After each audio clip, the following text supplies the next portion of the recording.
Hello, everyone. Thank you for joining us for Monday Night Horrors. We would like to start off by thanking WZQR Pine Island, Right Talk, and Ross at Yerg's Radio and Rainbow Radio. And thank you to Sportcat for allowing us to do our show every other Monday night. We appreciate you. And let's welcome out Cheyenne. And it's Hey. 80s night, and I'm Oh, feeling right. yes, it's Woo! 80s night. Oh, what a night. I'm excited. I'm so Me excited. too. These Like are kick some it. of my favorite movies. Yep, yep. As I've said a million and a half times, like my top five favorite movies, four of them are musicals. Only one of them is not a musical, and it is 80s night. I'm super Oh, excited. me too. You'll have to let us know in the chat what your favorite 80s movie is, favorite 80s horror movie, and see if we talk about it tonight as one of our favorites. Yeah, there are so many for the 80s to talk about and so many good ones. We were talking we might end up having to split this one up depending on how long it takes us here.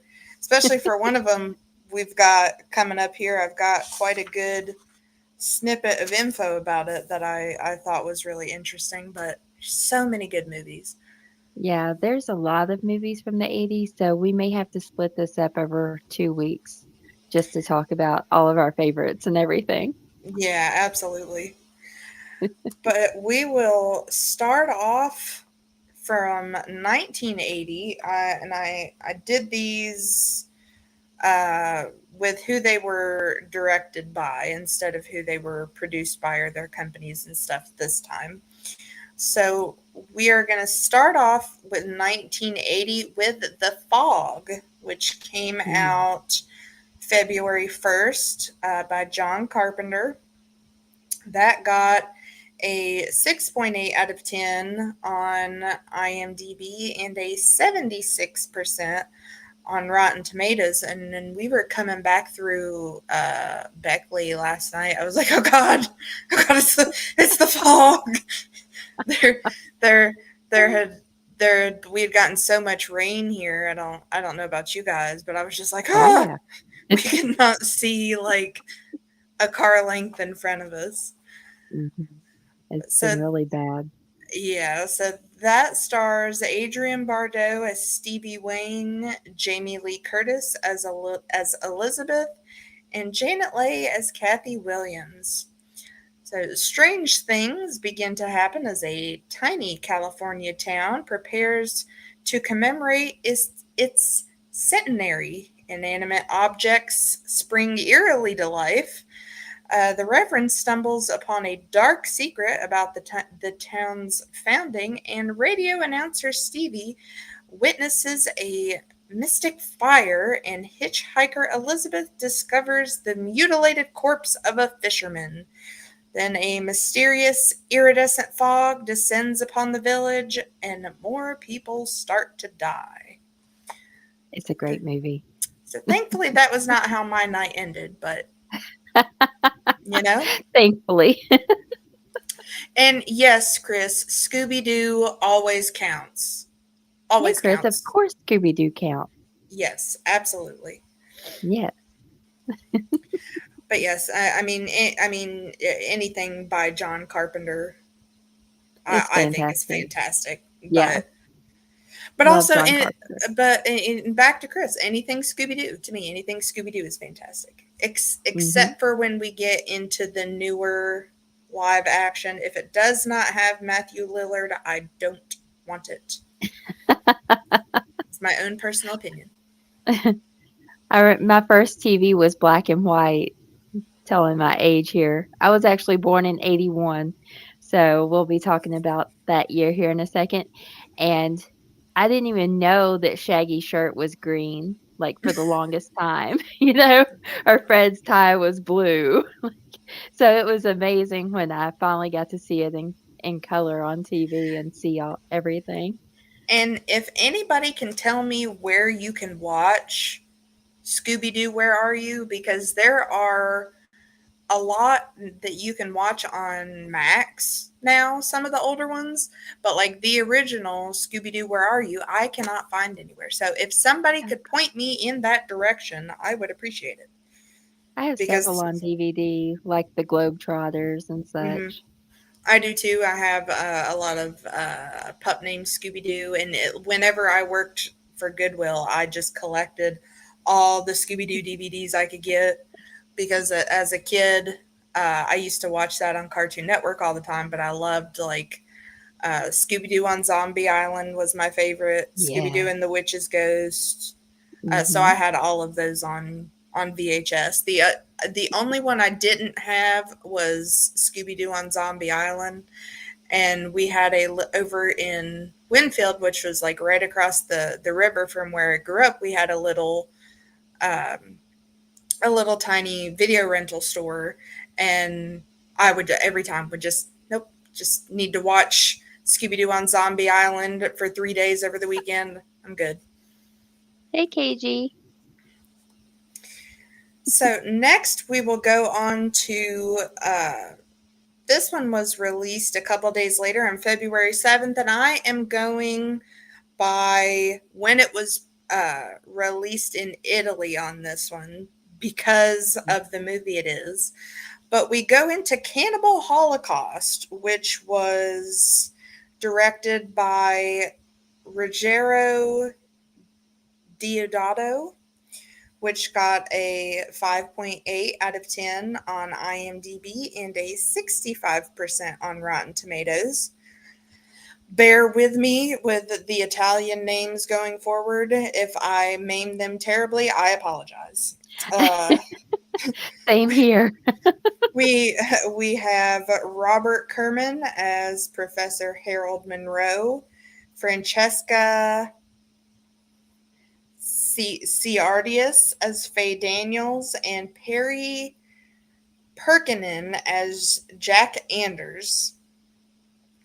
Story is about an anthropologist that ventures into the Amazon rainforest as a rescue mission where he recovers footage shot by a film crew documenting their disastrous encounters with local cannibal tribes.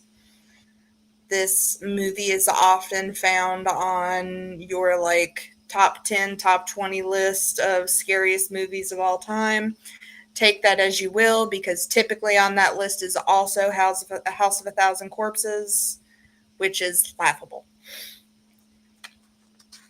Just for the fact of putting it on there that it's the scariest movie out there. I do love Rob Zombie. I love myself a good Rob Zombie movie, but definitely not the scariest out there. But some interesting tidbits about this movie, though, where after its premiere in Italy, the film was ordered to be seized by local government. The director, screenwriter, and 3 producers were convicted of obscenity and murder after an article was published alleging that some of the film's deaths were real. The murder charges did end up being dropped when the director was able to produce the supposedly dead actors in court, but he and the film's backers were convicted of animal cruelty, a verdict that was later overturned in '84. The film was banned in UK, Australia, South Africa, and several other countries due to its graphic content. Wow. Although some nations have still, or although some nations have since revoked the ban, it is still currently to this day banned in several countries. Huh. That's crazy. Yeah, that I have watched a lot of like YouTube compilation videos with facts on different movies and have had read up a lot on that with the fact that it's a movie and they actively were trying to charge this director with murder for a movie. I just thought was very interesting. Jeez. So but like that also when like I was saying with the list of like the like some of the top 10, top 20 scariest movies out there is part of a long list of movies that in a lot of places are still banned due to how graphic it is. But then we will move on to May 9th of the same year with the classic Friday the 13th by Sean S. Cunningham, which got a 6.4 out of 10 on IMDb and a 67% on Rotten Tomatoes, where we get Betsy Palmer as Mrs. Voorhees, Adrienne King as Alice, Kevin Bacon as Jack, and Janine Taylor as Marcy. Obviously, the classic, a group of teenage camp counselors attempt to reopen an abandoned summer camp with a tragic past, but they are stalked by a mysterious, relentless killer. I mean, just the classic of classics there for slasher movies. Not the best one out there, but it's you gotta love it nonetheless. I wasn't really a big Friday the 13th fan, but I can still appreciate it for what it is. Great movies. Then we go to Prom Night, which came out July 18th by Paul Lynch, which got a 5.3 out of 10 on IMDb and a 45% on Rotten Tomatoes, where we got good old Leslie Nielsen as Mr. Hammond, Jamie Lee Curtis as Kimberly Hammond, and Casey Stevens as Nick McBride. At a high school senior prom, a mass killer stalks 4 teenagers who were responsible for the accidental death of a classmate 6 years previously. Great movies. We recently just watched all of those again. I wasn't the biggest fan of that one, but I really liked the remake that came out like mid 2000s, I think it was. I don't think I've seen that one. I believe that one had Brittany Snow as like the lead woman in it. It was pretty good. A different concept than that one. Like the whole trying to think of like the way to word it. What they basically did was took the concept of prom night but switched around the story a little bit. I won't give away any spoilers on that, but it was interesting. I know a lot of people didn't like it. I found it like one of those that was kind of it was an interesting idea to take, a classic and kind of change the narrative of it a little bit. Mm-hmm. I'll have to check it out. And then we end the 80s with my personal favorite, The Shining, which came out on November 7th by a Mr. Stanley Kubrick, which got an 8.4 out of 10 on IMDb and 83% on Rotten Tomatoes, where we get Mr. Jack Nicholson as Jack Torrance, Shelley Duvall as Wendy Torrance, Danny Lloyd as Danny Torrance, and Scatman Crothers as Dick Halloran. A family heads to an isolated hotel for the winter, where a sinister presence influences the father into violence. At the same time, his son sees horrifying forebodings from both the past and the future. Love that movie so much.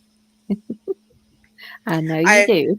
I have still yet to figure out fully how that movie explains that they faked the moon landing, but one day I will find out. What? You haven't heard that? That the shot you'll have to look it up, but I have a feeling because the only correlations that I have seen is there is one section of the movie where Danny is wearing a sweater that has a rocket ship on it. But apparently in And I agree, Chris. 83% is a Hmm. joke. Uh, Apparently, this movie was it, and there's a documentary about it as well that he threw in Easter eggs everywhere that uh, that he helped fake the moon landing. That's crazy. Crazy. And I was very on the fence about watching Doctor Sleep as well, with how much Oh, I loved it. with how I did love it. It took me a bit to watch it. I was a little about, like, is this going to make me look at things differently? But I absolutely loved it. Uh, Loved how much more they delved into things. Um, and wasn't it Jack Nicholson's son that was in it playing him? I believe so. I was very impressed by that. Hmm. So, and this is like, it's certainly not a feel good movie, but this is one of my feel good movies that if I want to throw something on in the background or throw something on to fall asleep to, it's always The Shining for me. It's either The Shining or Bram Stoker's Dracula. I'm a weird individual. I don't know, but God, Abe, get out of here! Get out of here! He does. I'm reading this like, yeah, he's not a huge fan of Stephen King. See, I'm all over anything Stephen King. Um, so then we will move. Okay. So you've got to finish telling us Oh, yeah. One of my what's favorite movies are on this okay. list. All right. What do we got So, for 1980? of course, some of these we've never heard of. I've never even seen. For those who don't know, we have over 1,000 horror movies in our horror movie closet, and some of these I still haven't heard of. So we have Alien Dead, Alligator, Altered States. That's a good one. I'm going to try to pronounce this. Anthropophagus, Beyond Evil, Blood Eaters, The Boogeyman. That's a good one. Cannibal Apocalypse and Cannibal Holocaust. We have The Changeling. That's good. The Children. Christmas Evil. That's a great one. We watch it every Christmas. We have City of the Living Dead. Cries in the Night. The Curse of King Tut's Tomb. That's a great movie. We have Death Ship. Demented. Don't Answer the Phone. Dressed to Kill. Eaten Alive. Effects. Fade to Black. You covered The Fog and Friday the 13th. The Fog, we watch at least 3 times a year. It's great. We've got Godsend, The Hearse, He Knows You're Alone, Hell, Hell of the Living Dead, Humanoids from the Deep. And let's see, we've got Inferno, Island Claws, La Casa Sperduta del Parco, La Nuit de la Mort, Long Island Cannibal Massacre, you covered that. We've got Macabro, Mama Dracula, Maniac, The Monster Club, Monstroid, Motel Hell, Mother's Day, New Year's Evil, Nightmares, Night of the Demon is phenomenal. It's definitely a great movie you want to check out. We have The Other Hell, Phobia, The Return of the Werewolf, Scared to Death, Schizoid, The Silent Scream, Terror Train, To All a Good Night, The Unseen. One of my favorites, The Watcher in the Woods, is fantastic. We're Going to Eat You, Without Warning, and Zombie Holocaust. Lord, Zombie Holocaust. Good Lord. So the 1980 was a great year. Lots of Hmm. great movies on there. And to Abe's comment, Abe, what did you think about Bloodlines? Because I could not get myself to watch the newest Pet Cemetery, but I watched Bloodlines, which was like the prequel, and I thought that was fantastic. I'm so sorry, Shane. We will add that to our. What year was that? We will be sure to add that. We will be sure to add that to our list of ones to review. Just Shane. Glenn will put the email link down below. You can send that over to him. We'll be sure to review that for you. Shane, the next time you're staying in our guest room, I think there's a bunch of photos in here from my first wedding. Oh, see, Shane, look just above here. There, you can email us the video. We will do a live reaction. Oh, see, we'll be getting into the 2000s before long. We'll be sure to review. We'll be sure to review that for you. There we go. We got more homework to do. Oh, Abe. We'll have to check it out. Silver Bullet is definitely one of my favorite Stephen King movies.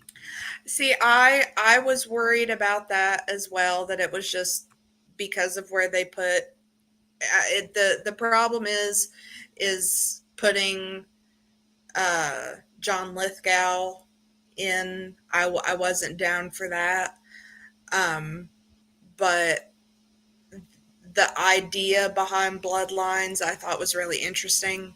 I was just like, screw it, I don't have anything to watch. So I put it on and I was like, okay. Okay. It has a slightly similar vibe of like the original, but there's like that tinge of it, but obviously, it's something completely different. But I think it was very good. So I highly recommend anybody that enjoys Pet Cemetery to check out Bloodlines as like a prequel, and it was very good. We'll have to check it out. Because Welcome, Carlos. As much as I love Stephen King, I can openly say that there is a lot of trash of his. One thing we will touch on it later, but I will mention it now since we're on the topic. If you have not seen the video of coked out Stephen King promoting Maximum Overdrive, I highly suggest you do it. I think that is probably why the movie is in all caps. The title's in full all caps because he was coked out of his mind. And in the video, the whole time he's like, so. He's living in all caps. Mm-hmm, yep. He 1,000,000% was at that time. Next, we have my birth year. 81. And we will start off with Friday the 13th, Part 2, which came out on May 1st by Steve Miner, which got a 6.1 out of 10 on IMDb and a 33% on Rotten Tomatoes, where once again we get Betsy Palmer as Mrs. Voorhees, Amy Steele as Jenny, John Furry as Paul, Adrienne King as Alice, and Warrington Gillette as Jason. So 5 years after the events of the first movie, a summer camp next to the infamous Camp Crystal Lake is prepared to open, but the legend of Jason is weighing heavy on the proceedings. You think maybe they might have picked like a couple towns over or something. Right. Because I feel like, you're going to get granted, it was the 80s, so it was a little bit different, but you could just picture now people like, well, that's literally just 2 miles from Crystal. No, we can't send the kids there. We're just, the kids are fine. No matter how fast you run, he walks faster. Yep. It goes for Jason and Michael Myers. Mm-hmm. I did put in the notes for the show of maybe, because I was in doing the the math between when the last Halloween movie came out. But who knows? Maybe after 44 years, we'll figure out how they still haven't killed him yet. Right? Because I was like, oh, okay, it's been like the last one came out in 22, so it had been 44 years between the first one and the last one. I was like, they still Yep. can't kill him. Nope. Uh, That's crazy. and then I would have to say probably my favorite one for the year, before it got a little goony with part 2, but we get The Evil Dead, which came out October One of my favorites. 15th by Sam Raimi. 2 is definitely my favorite, but I mean, I love Bruce Campbell, so. Oh, yeah. I have a Little, picture of Bruce little, and I somewhere. little baby Bruce Campbell at this point. Where he almost, in that entire movie, he almost looks a little bit like Stephen King in the Maximum Overdrive video. He's just kind of like the whole time. Yes, especially in part 2. He really does have that look about him. I mean, I feel like in part 2, he has a little bit of a reason to, of which I will not spoil for obvious reasons. But you know what I'm talking about. It's from 81. He's got a little bit of... If you haven't seen it by now, then you are not a horror movie fan. All right. Well, when your hand ends up becoming possessed and you've got to chop it off and you replace it with a chainsaw, you've got a right to look a little coked out. Yes. Oh, and when it has like the deer head on the wall, I think that's the first one. He's like with and it's the deer is doing it and he's doing it. I wish in the first one they would have. I mean, I understand obviously why it wasn't like that, but I wish in the first one they would have went about it with the same attitude that they had in 2 and 3 and just made it that goofy. Yes. Yeah. Great movies for being like B movie. It's legendary. Oh yeah. But and I mean, amazing. you look at part 2 as well, and like they didn't need anybody else. They just threw Bruce Campbell in there, and he was all you needed. Yeah, he really was. I mean, part 2, it's basically him. Mm-hmm. Yep. I for the longest time on Facebook, I had made my own, which we will talk about that one further on our next show when we cover the 90s. But I had made my own, and I didn't even really like Army of Darkness as much. Part 2 was my favorite. But I had made my own banner for my Facebook with him, with the girls down the side of it, and he's just got his arm up with the chainsaw. In Army of Darkness, he's trying to pronounce Necronomicon, and it kind of reminds me of when I was trying to read it on here, and I couldn't read it. Like, the necro book thing, the book thing with the face. And when he's in front of everybody, he's like, "This is my boomstick." Yep, that was. Yep. I love it. Love all the Evil Dead movies. Yep. And it made me really sad to watch the newer ones, and that they couldn't. They were trying to make it so serious, and now you're like, come on, no. Yes. I went by myself to watch the new Evil Dead movie, and it was just me, and I was like, yes, this is going to be awesome. At the last minute, this couple walks in, and I swear they set one seat over from me in an entirely empty theater. Left one seat between me and them. In my own personal opinion, the only thing worth going to see the new one was for the after credits scene. Yes. Groovy. Yeah. It was good, but it's kind of like Star Wars. You had to go see it and just take it for what it is. You can't base it on the originals. Yeah. I mean it wasn't bad. but just when you're Enjoyed it. like, could it have been like, you can't, like, Yeah. come on. I think I my favorite part was her, like, in the water, that scene of her in the hmm water. Yeah. and just, and too, with Evil Dead, how many, movies came after that so heavily based on that. You got like Cabin in the Woods. The immediate first one that I think of so much off of this is Tucker and Dale versus Evil. Oh, yeah. Yep. So I mean, it Yep. was, I mean, legendary. But Yeah. we we get the fabulous Bruce Campbell as Ash, Ellen Sandweiss as Cheryl, Richard DeManer as Scott, and Betsy Baker as Linda. Five friends travel to a cabin in the woods, which always ends fantastically, where they unknowingly release flesh possessing demons.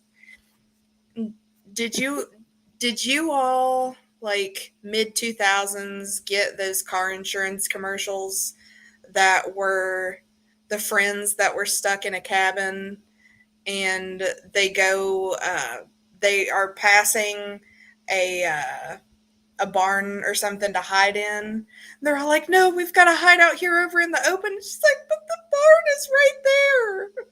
And they go and hide behind an open car door, and you just, from over where the car is, a guy turns around, like, takes a mask off, and he's got all sorts of, like, knives and stuff hanging, and he's even like, It sounds familiar. and it was like, you have to be protected in all life scenarios. Oh my That's what it makes me gosh. think of. It I've sounds familiar. I'm pretty sure it was for insurance, but that it makes me think of that too. That's great.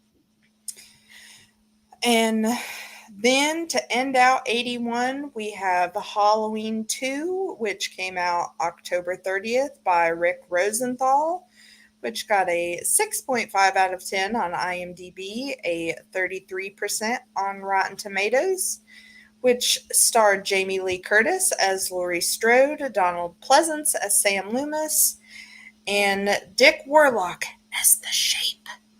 Yay. While Dr. Loomis hunts for Michael Myers, a traumatized Laurie is rushed to Haddonfield Memorial Hospital, and the Shape is not far behind. Great movie. I actually got to meet Dick Warlock at Scarefest one year.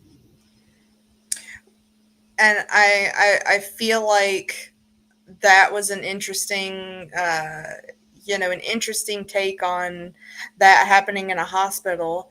Like, all the options you have, all the options in a hospital Right? you have. Granted, Yeah. I do not know how large Haddonfield Memorial Hospital is, but I'm sure they had options. Like, we could We pull had a Freddy versus Jason, and uh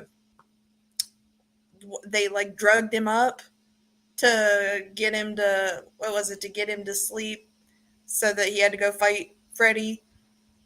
You know what I'm talking about? I think so. Yeah, they had him in the back of the van. Oh, okay. Yes. Yeah. Like, right after you see Freddy come in as like the giant caterpillar because the dude's high as hell. The options. There's so Yeah. many options. Oh goodness. Let's see. We had some other great movies in 1981. We had The Alchemist, Allison's Birthday, An American Werewolf in London. Great movie. Yes. The Appointment, The Beyond, The Black Cat, Blood Beach, Bloody Birthday, Bloody Moon. A lot of bloody movies. I would like to take a minute to point out Chris's comment here. Dick Warlock is a strong name. Could be a regular person, a porn star, or a band. Yeah, that's very true. Yeah. I would listen to that band. Is it just a giant, like, the cover for the band is just a giant phallus in a cape, or with a Gandalf beard? Who knows? Who knows? But a lot of blood movies in 81. Yes. We've got The Burial Ground, The Nights of Terror, The Burning, Cannibal Ferox, Dark Night of the Scarecrow. That's one of my favorites. Have you seen that? I have not. So, yeah, you gotta watch Dark Night of the Scarecrow. They're really bad to this guy and kill him, and he comes back for revenge. As We've as they got often do. we've got Dawn of the Mummy, Dead Buried, Deadly Blessing, Demonoid, Dr. Jekyll at Les Fims, Don't Go Into the Woods, Don't Go Near the Park. Let's just not go anywhere. Let's just This not. We're sounds not going creepy. anywhere. Okay. Don't go to the hospital. Don't go to the park. To go in the woods. First rule of Don't horror go movies: team up. don't go to the cabin in the woods. Yep. We've got The Entity, Evil Speak, Eyes of a Stranger, The Fan, that's a good movie. Fear No Evil, The Final Conflict, Final Exam, A lot of finals as Full. well. Do we got Mm-hmm. final blood? Right. Final bleeding? Full. Finally Dead. Thank God, after 44 years. We've got Full Moon High, The Fun House, Galaxy of Terror, Ghost Keeper, Ghost Story, Graduation Day, Great White. Let's see. The Hand, Happy Birthday to Me, Hell Night, Home Sweet Home, The House by the Cemetery, The Howling. Oh, that's a great movie. Oh, Yep, I think Billy Carlos had mentioned both The Howling and Graduation Day. yes, I love The Howling. The Incubus, The Intruder Within, The House Possessed. That's a made for TV movie. I don't think I've seen that. Inseminoid, Jaws of Satan, Just Before Dawn, The Loch Ness Horror, Looker, Madman, My Bloody Valentine. Great Yes. movie. If you haven't seen it, you have to watch it. There's also a remake. Hmm. Um, if Early you can, 2000s remake, I believe. yeah, it was in 3D. I'm not sure if you can still get it in 3D, but it came with the 3D glasses and everything. We have The Nesting, Nightmare, Night School, Omen 3, The Final Conflict, Piranha the Spawning, The Pit, Porno Holocaust, Possession, Por- The porno Prowler. hol- Porno Do, Holocaust? do we need to go back to that one, Cheyenne? I wanted to make sure I heard that correctly. Yes, I Porno can Holocaust. I can imagine enough of it in my brain. We're good. We have we have Satamania, Saturday the 14th, Scanners. Scanners is good. Strange Behavior, Student Bodies, great movie. If you haven't seen that, you must see it. There Was a Little Girl, Venom, Wolfen, and Zombie Lake. Lots of great movies in 81. Yes. I have so many questions. You'll have to Google that one. Yeah, Porno that's Holocaust for anyone who wants to Google that. yeah. Chris, you have a we have a project for you. I need notes after. Thank you. We need a full 10-page report. Yep. Single spaced. Yeah. Inseminoid would be a perfect tour combo with Dick Warlock. Yeah, Abe and I love My Bloody Valentine. I think we actually just watched it on Valentine's Day. Very romantic. Yeah.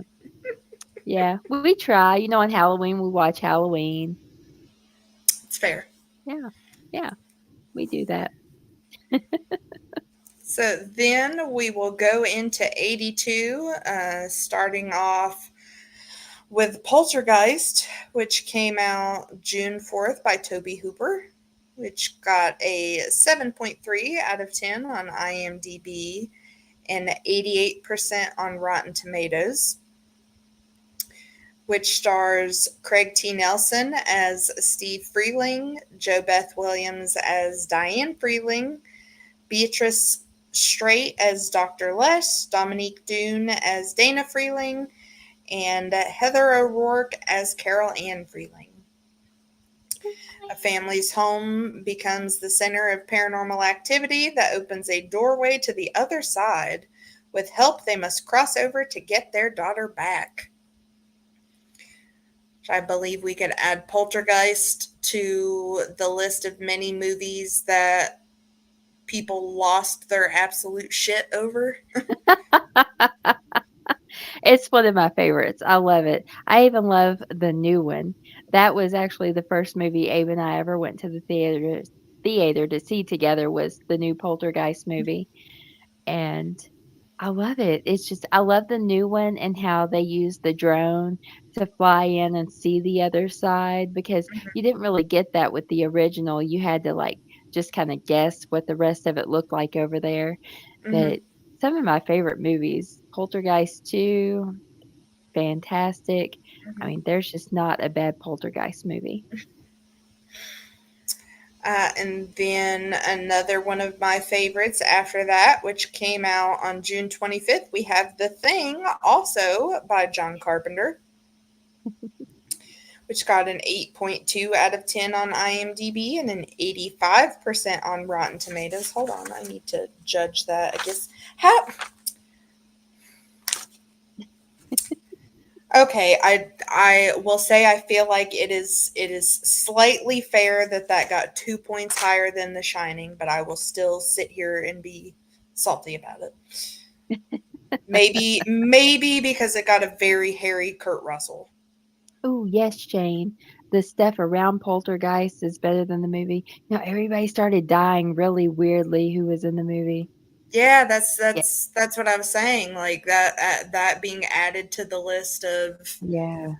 uh, movies that crazy shit people started losing their shit after that. Yeah. Yeah.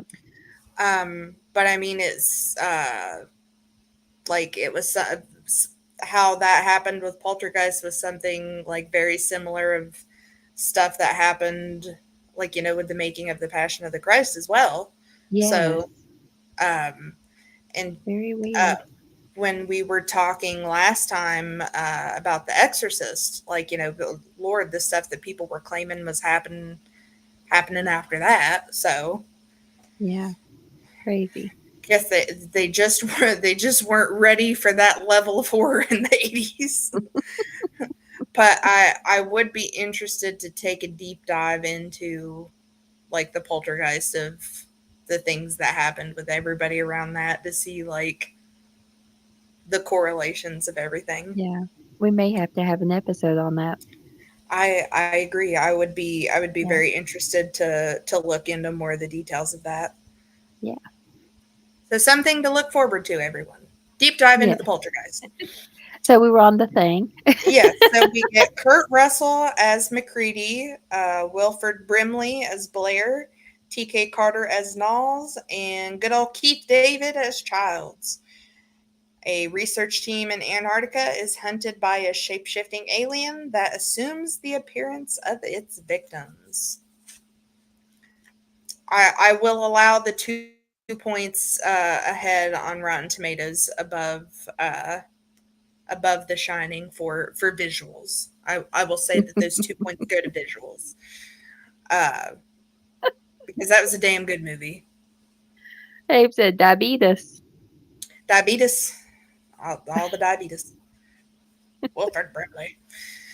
Oh, that's great, Chris. Yes, DDP, Deep Dive Poltergeist.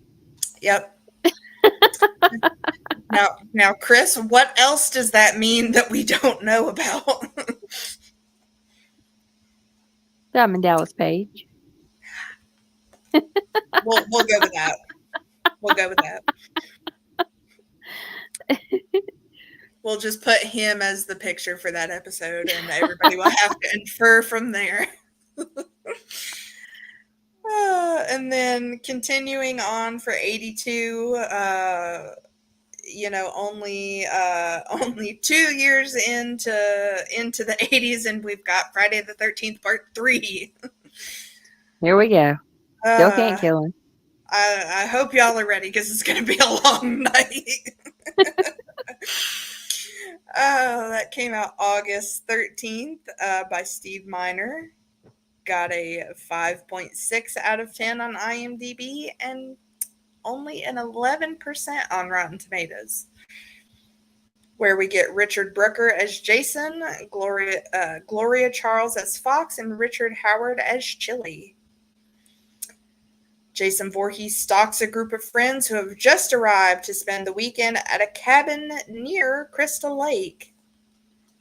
When will they learn? When will they learn? Never. And I find it very, very humorous with these movies as well. Just the same plot, but location changes. Just a slight shift in location. But yeah, we're still in we're 2 years into the 80s and we're already at part 3. So buckle up, everybody. And then we go into November of that year with Creepshow, which came out November 12th by George A. Romero. Which got a 6.8 out of 10 on IMDb and a 65% on Rotten Tomatoes. This Creepshow, very similar to Tales from the Dark Side, of it being an anthology movie, which I really appreciate. Or I meant to say Tales from the Crypt, which we had covered before, but also Tales from the Dark Side, because the Tales from the Dark Side movie I think is probably my favorite. But we get Adrienne Barbeau as Wilma Northrup, Leslie Nielsen once again as Richard Vickers, Ed Harris as Hank Blaine, and Stephen King once again in his own movie as Jordy Verrill. So in this one, we get 5 grisly tales from a kid's comic book about a murdered father rising from his grave, a bizarre meteor, a vengeful husband, and a mysterious crate's occupant, and a plague of cockroaches. Very good comic book. I have a copy of Creepshow, and I think it's very good. I haven't Chris, seen the comic book, but I have seen the movie. The comic book is very interesting. It's got like a skull Stephen King on it, which was kind of neat. Oh, that's cool. But yes, Chris, you would think that perhaps they would come to expect something different, but it was the 80s, a different time. Perhaps they thought that he would get bored and stick around the same location or something. Who knows? Just wait till he gets to Manhattan.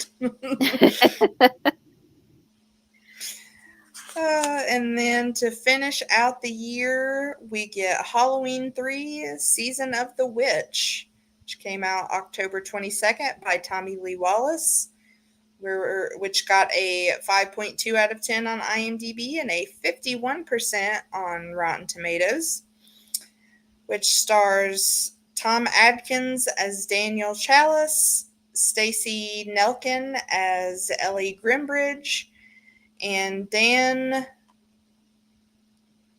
O'Hurley, I'm going to say it's O'Hurley, as Connell Cochran. Kids all over America want silver shamrock masks for Halloween. Dr. Daniel Chalice seeks to uncover a plot by silver shamrock owner Connell Cochran. Still don't understand why that was part of the Halloween franchise, but that's just my own opinion. Oh, a Mexican horror movie from the 80s, Poison for Fairies. Huh. Oh, thank you, We'll Carlos. have to see if that's on our list. Oh, we could watch that on We could watch that on AMC Plus. Okay, very interesting. Nice. Season of the Of Witch course, may be my of favorite course, in the it's got series. to be your favorite, Abe. Ah, So she loves them. what else do we got for 82? We have some great movies for 82. So we have The Aftermath, Alone in the Dark, Amityville 2, The Possession. Fantastic. I think Abe said that is what he considers the scariest horror movie. We have Attack of the Super Monsters, Bacterian, Basket Case, The Hmm. Beast Within, Blood Tide, Boarding House. Abe said, I will be singing the commercial all night. We've got, You got to deal with them at least. I know, right? We've got The Boogans, Cat People, The Curse of the Screaming Dead, Dark Sanity, Deadly Eyes, Death Screams, Don't Go to Sleep, The Dorm That Dripped Blood, Fall of the House of Usher. One of my favorites. For those new here, I love Vincent Price, and this is Edgar Allan Poe. Makes it even better. It's fantastic. Love it. Put those two together, you're going to Yes, love it. please. Yeah. We have The Forbidden World, The Forest, Girls' Night Out, Honeymoon Horror. That's great. Hospital Massacre, The House Where Evil Dwells, Humongous, The Last Horror Movie. Not sure why it's called that, because we had many more afterward. They were just hoping. They're like, we're going to put it out there, and This is it. No more. mhm. We have The Living Dead Girl, Manhattan Baby, Midnight, Mil Gritos Tien la Noche, Mongrel, Murder by Phone, The New York Ripper, Next of Kin, Night Warning, Oasis of the Zombies, Parasite, Pranks, Q. I think I saw Carlos mention Q earlier that you went to see it in the theater. We have Satan's Mistress, The Sender, The Slayer, The Sheriff's Strange Son, The Slumber Party Massacre. Yes, Carlos. I know that's in our closet of horror movies. We have Superstition, Swamp Thing, which Yep. um, I think everyone has seen. The Thing, you covered. Unhinged, Variola Vera, and Visiting Hours. So lots of great movies in 82. I agree, Abe. Demons, domestic abuse, murder, and incest. I mean, Who could that's ask horror. for anything more? That's horror. I feel that. Yeah. So then moving on to 83, we start out July 22nd with Jaws 3D. I've gotten so much crap for liking that, but I love how Really? when you watch it now, how cheesy that scene is. I love it. And I can't I'm see 3D. It makes me so frustrated. um I'm not one to like movies that you would consider bad, but I just love that as it's just swimming in place towards the Yes. getting ready Yeah.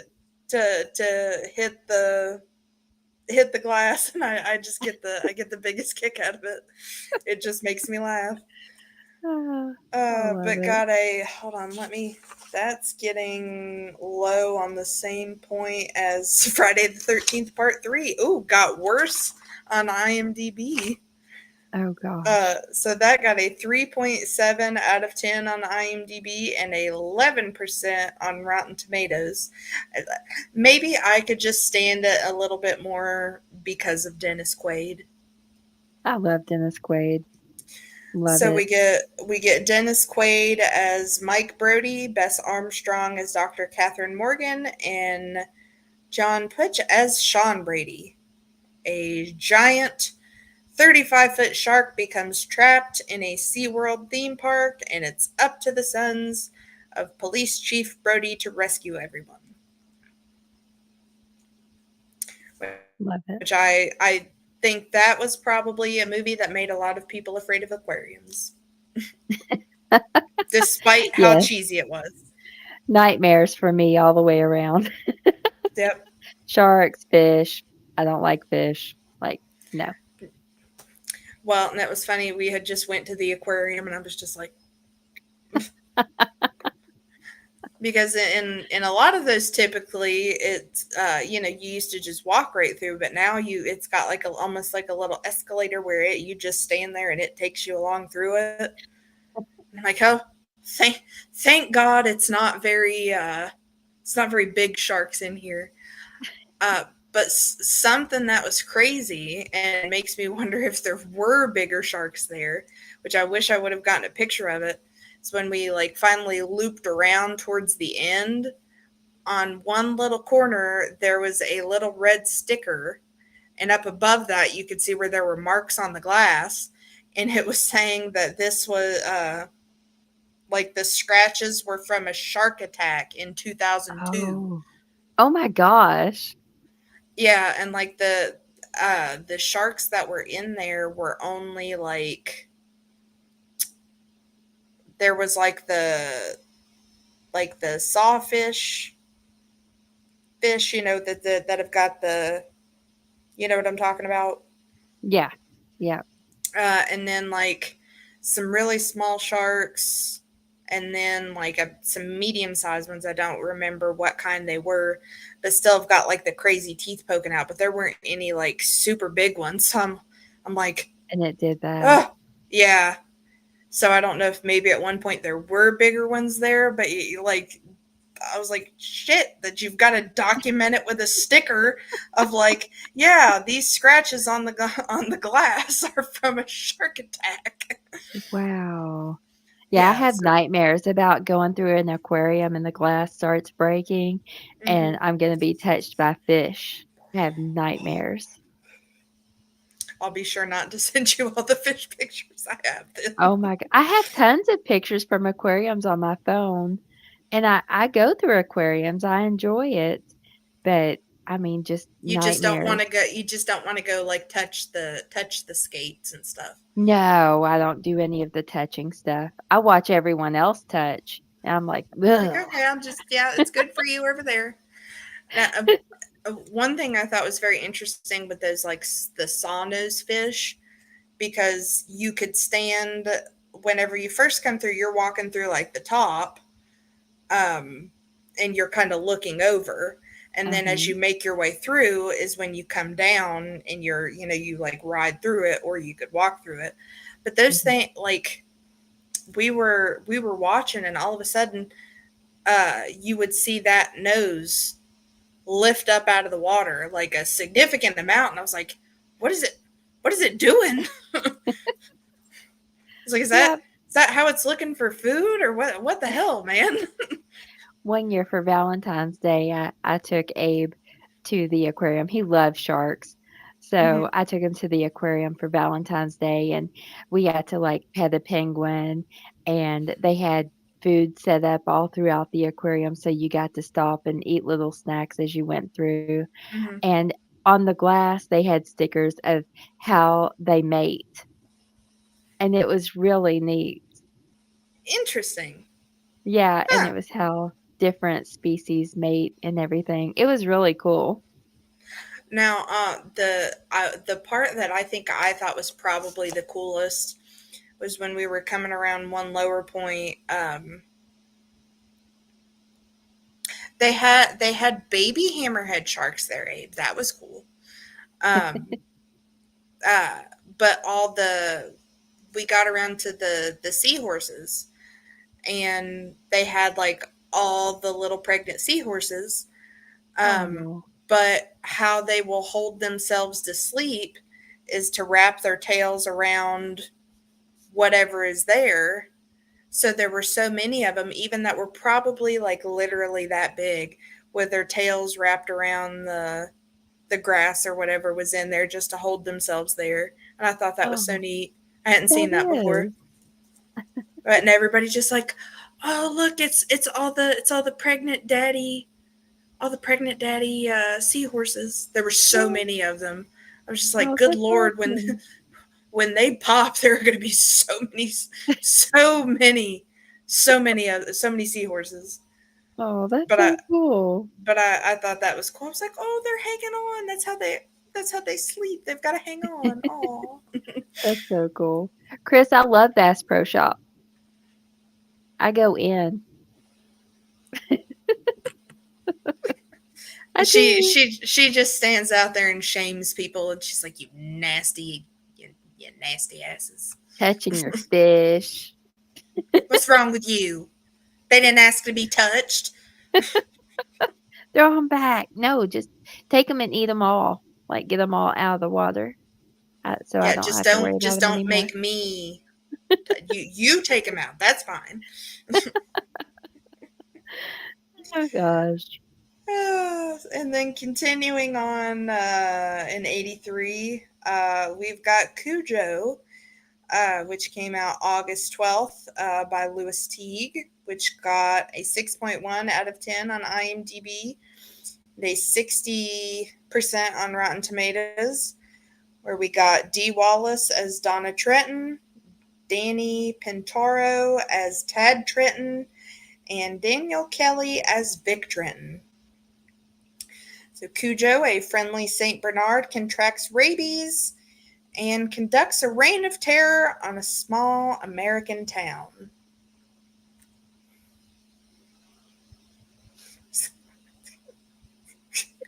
What, Abe, what craziness are you doing at home? that's at Bass Pro Shops. Oh, okay. Okay. So Have you not? she's leaving her fingerprints on all over everything is what she's doing. Okay. She's just touching everything. I do like to climb on the ATVs. And I then don't blame you I like there. to get in the ATVs and, You you gotta make sure it feels right. yeah. Even if you ain't gonna buy it, just And for I don't future. touch the glass on the gun cases. I just look at the guns. But what about that one? And that I one? just, yeah, I'm like, That I one? need that one and that one and that one and that one and that one.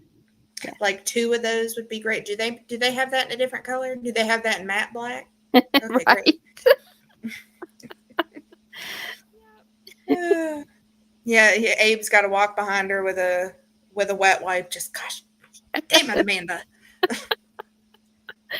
Don't touch the steering wheel on that ATV until I wipe it down. Gosh, it's like following a child sometimes. Just leaving her cheesy fingerprints all over everything. My bag of Cheetos. Like, oops. Can't quit. Everybody quit giving her the free bags of popcorn. She's leaving her buttery fingerprints everywhere. Rural King. I didn't start the fire. Oh gosh, Amanda, quit eating the Cheetos. We haven't paid for those yet. It's such a big store. I've got to have a snack to walk around. My Kentucky breakfast of Doritos and Mountain Dew. Yep. Yeah. Yeah, Abe does look up and I'm gone. Because I'll be walking through I'll be walking through a store and be like, squirrel. And I'll just go shiny. off over here. Yeah. Oh gosh. Yeah, that sounds pretty much like me too. Just no one, that one, and that one, and that one, and that one. Oh. Have you seen the headband you can wear? It's a headband and it has an arrow pointing down. It's a huge arrow like over your Oh my head so gosh. people know where you're at in the store. I need one of those. Does it just gotta have like a flashing light down? Totally off topic, but it just made me think about that. Have you seen Vampires Suck? I don't think so. It's the scary movie version of them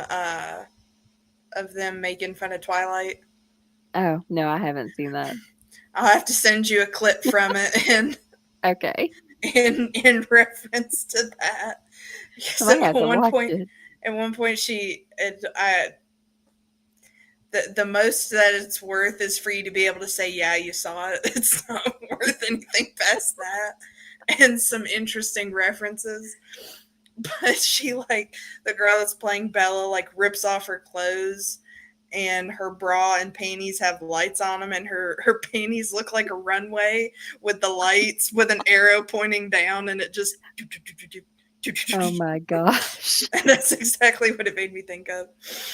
Jeez. But anyway, we will end 83 with Christine, which came out December 9th by John Carpenter, which got a 6.8 out of 10 on IMDb and a 73% on Rotten Tomatoes, where we get Keith Gordon as Arnie, John Stockwell as Dennis, Alexandra Paul as Lee, and John Prosley as Daryl.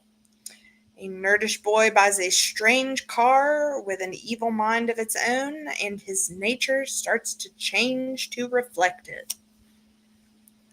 It's a great movie. I'm starting to wonder if Stephen King had a thing for vehicles. Definitely. Yep. There will be a trend. Yep, there is. There is. So what else do we got for 83? Okay, we've got American Nightmare, Amityville 3D. It was the year of 3D movies. Mm-hmm. The Beast and the Magic Sword, A Blade in the Dark, Fog. We got Boogeyman 2, Brainstorm. That's a good one. Chained Heat, Curtains, The Dead Zone, The Deadly Spawn, The Demon Murder Case, The Demons of Ludlow, The Devonsville Terror, Disciples of the Crow, Eyes of Fire, Frightmare, House of the Long Shadows, The House on Sorority Row. I know we've got that one. The Hunger. We've got Julie Darling. It was just Amanda wanting her Cheetos. That's right. The Keep. You can find me in the ATV. We've got Mausoleum, Microwave Massacre. Haven't seen that one. I'm intrigued. That one stopped me. Yeah. We've got Mortuary, Nightmares, One Dark Night, Panic Beats, Psycho 2, Scalps, Scream Time, Skullduggery, Sledgehammer, Sleepaway Camp. That would be another good band name. Skullduggery. Yeah, I like that. Yes, Sleepaway Camp. Sleepaway Camp. I've met like all the actors from that movie. They were all at Scarefest one year.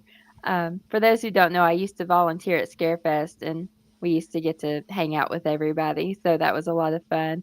Sleepaway Camp, those movies are great if you've never seen them. Great movies.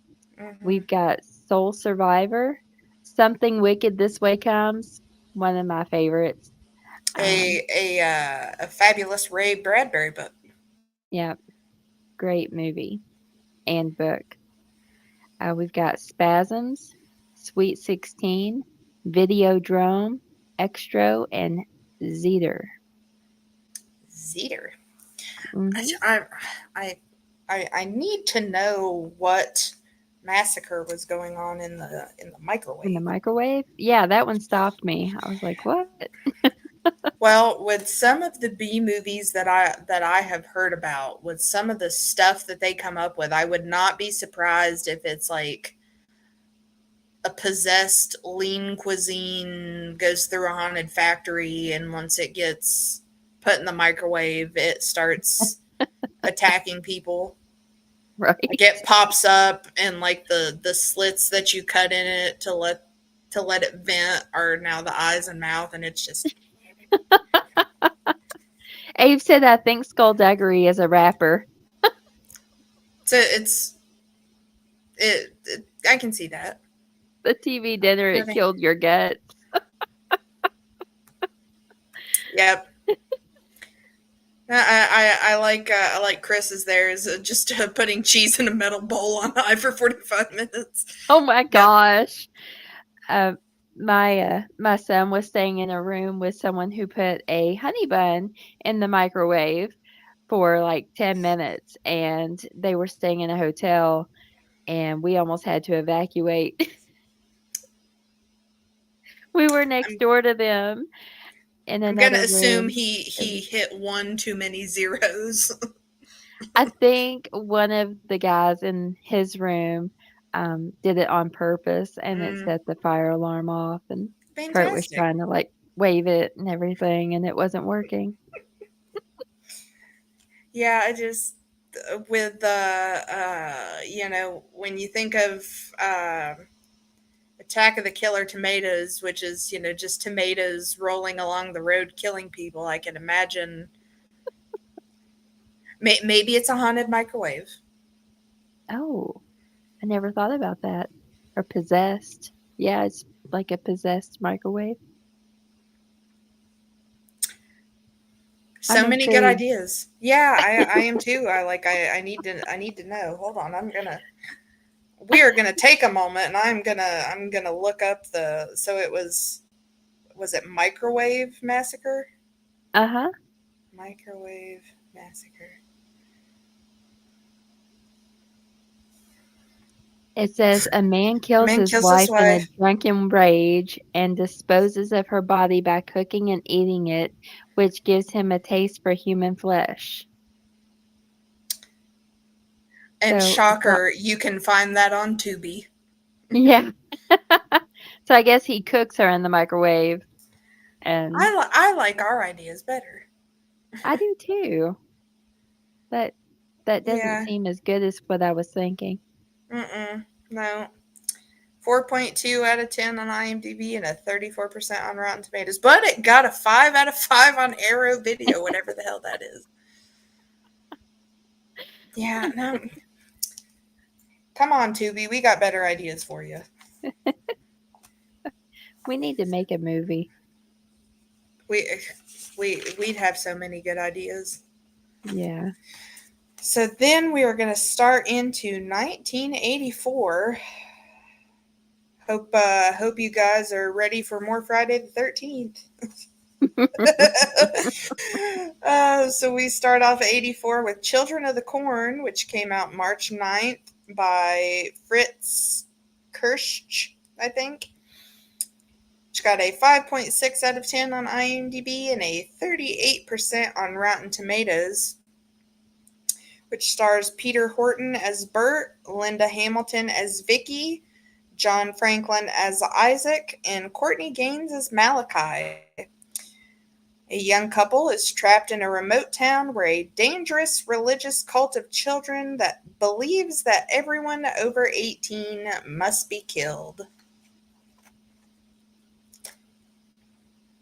Meh.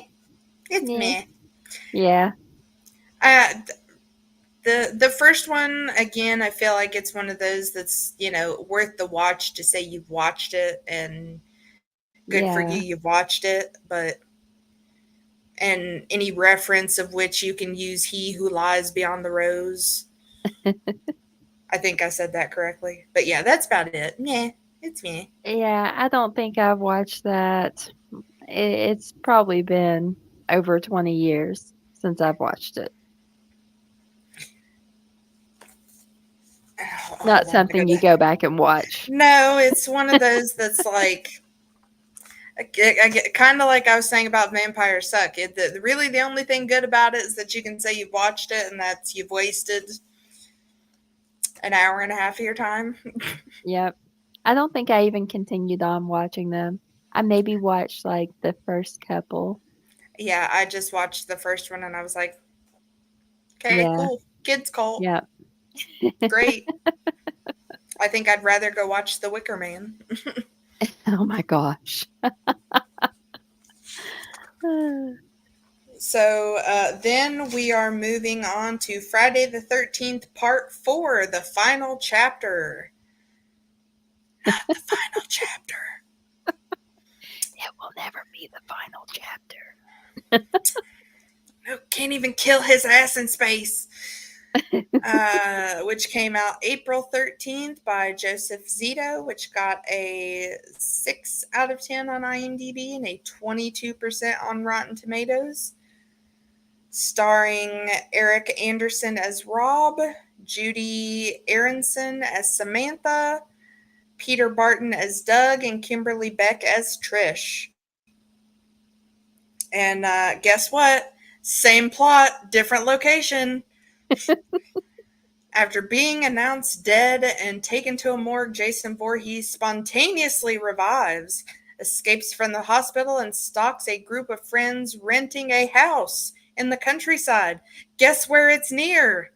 Crystal Lake. It would have been better if he had spontaneously combust. Yeah, you know. And you know, guys, that is only part 4. We've got, I believe, part 8. We've got up to part 8. Hold on. Yeah. Part 8, he makes it to Manhattan. Guess what? Still not dead. Abe said, not as long as they are making money. At this point, I think people go just to be like, okay, is he gone? He's gonna die. Is he gone? No? Shit. Well, there was $20 down the shitter. All right. And then next we will go on to Firestarter, which came out May 11th by Mark L. Lester, which got a 6.1 out of 10 on IMDb, a shocking 40% on Rotten Tomatoes, where we get a baby Drew Barrymore as Charlie McGee, Heather Locklear as Vicky McGee, Martin Sheen as Captain Hollister, and my favorite Ebenezer Scrooge, George C. Scott as John Rainbird. As youths, Andy McGee and his future wife Vicky participated in secret experiments, allowing themselves to be subjected to mysterious medical tests. Years later, the couple's daughter Charlie begins to exhibit the ability of setting fires with her mind. This volatile talent makes the youngster extremely dangerous, and soon she becomes a target for the enigmatic agency known as the Shop. Another. I love Drew Barrymore. I do. Yes, I do love Drew Barrymore. Yeah. Chris is on a roll tonight. Chris, I'm definitely stealing that one. If I start my own group of what I'm going to start my own business and just call it $20 down the shitter. I like that. That's such good ideas. I will quote you in the trademark. I wonder if Timu considered that name before going with Timu. I think it would have been like $10 down the shitter at that point. Right?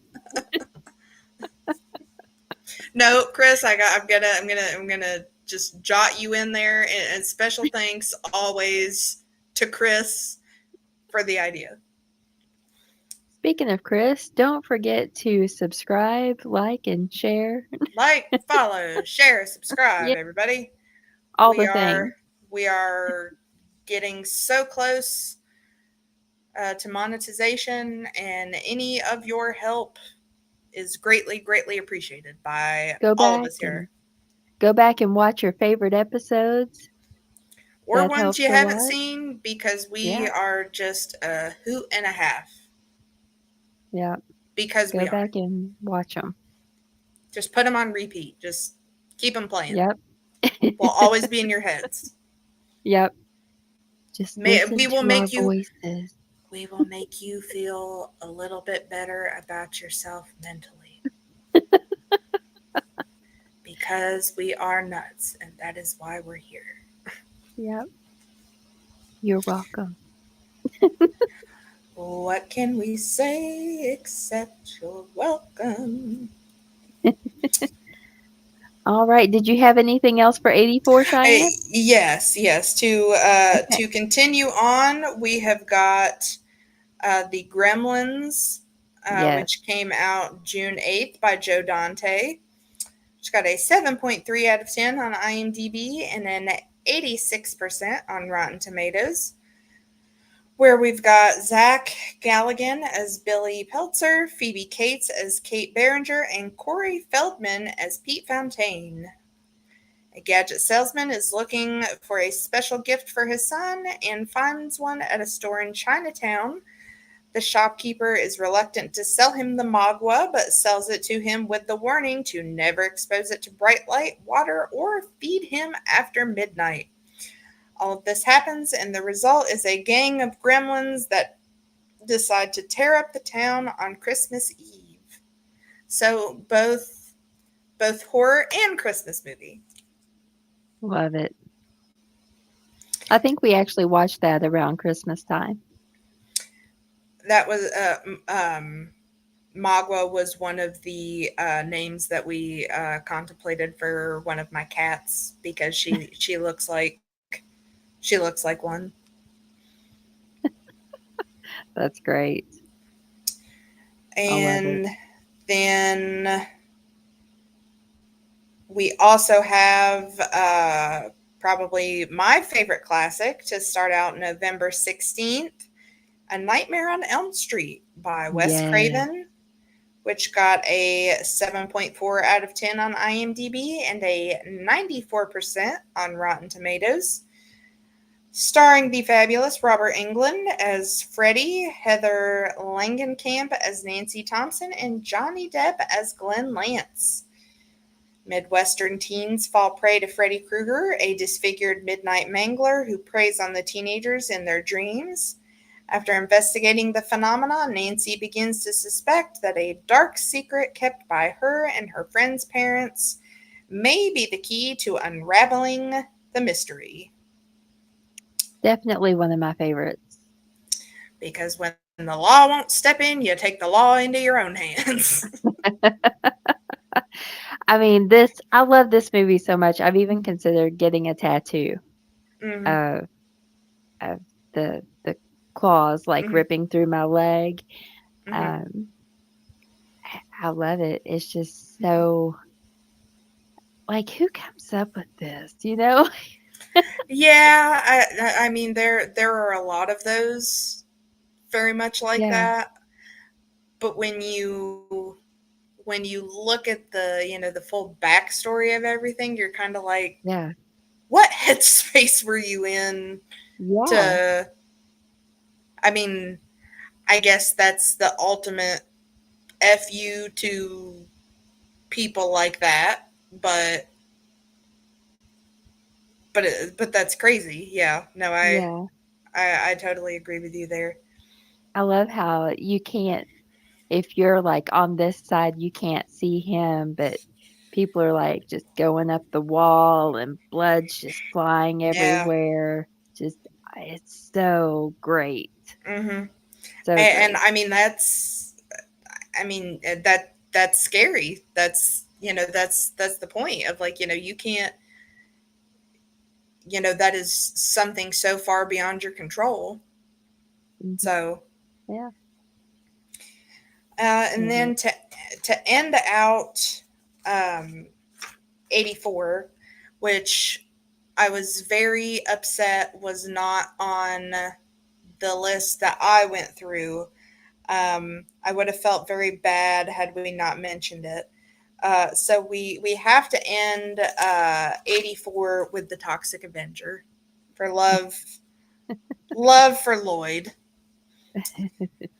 I was honestly a little surprised. Got a 6.2 out of 10 on IMDb and a 70% on Rotten Tomatoes. Yep. Where we got Mitch Cohen as the Toxic Avenger and Mark Torgel as Melvin Junko. Uh, the quickest gist of the movie is a 98-pound nerd from New Jersey lands in a vat of toxic waste and becomes a benevolent monster. That is putting it very lightly. Uh, I Yeah. love Lloyd Kaufman. I got to chat with him for a while one day, and he's he- he's something. I Very believe it. nice, very opinionated. And you wouldn't think it from his movies. Like you would think he's just this, nutball, and he's Hmm. very like, this is what we're doing, this is how it is, this is what they're gonna do. And he's just a wonderful person. He is. And Crazy movies, but he's awesome.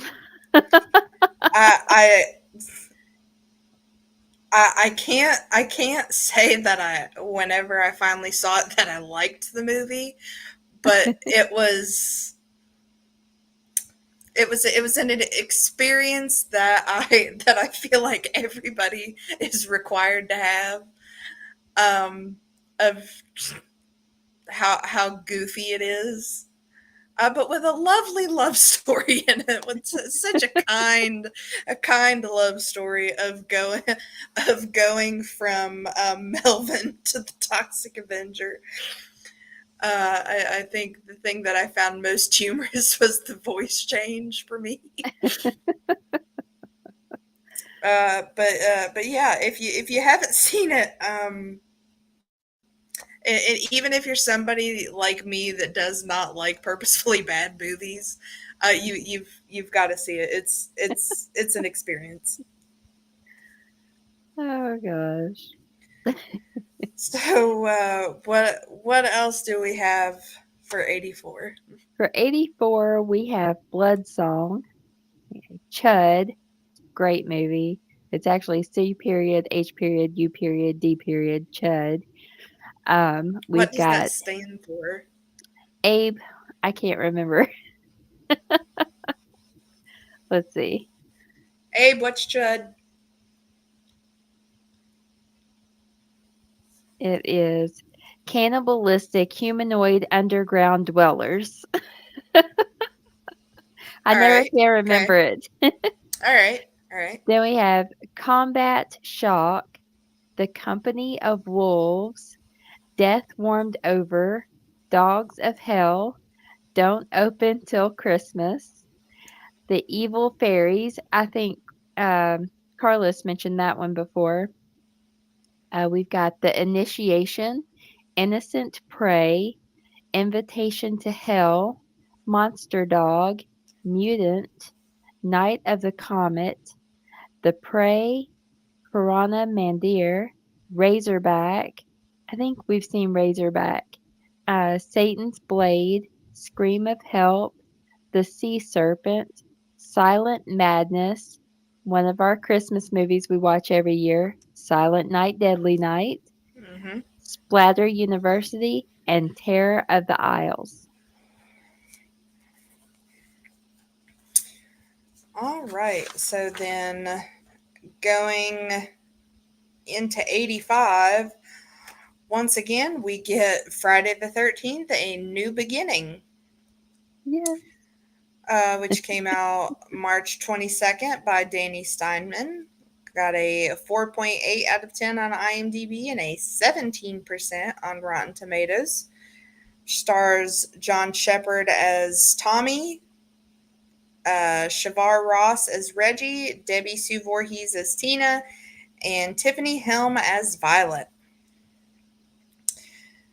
Years after Tommy Jarvis murdered hockey mask serial killer Jason Voorhees, he resides in a mental hospital and struggles with the trauma of the experience.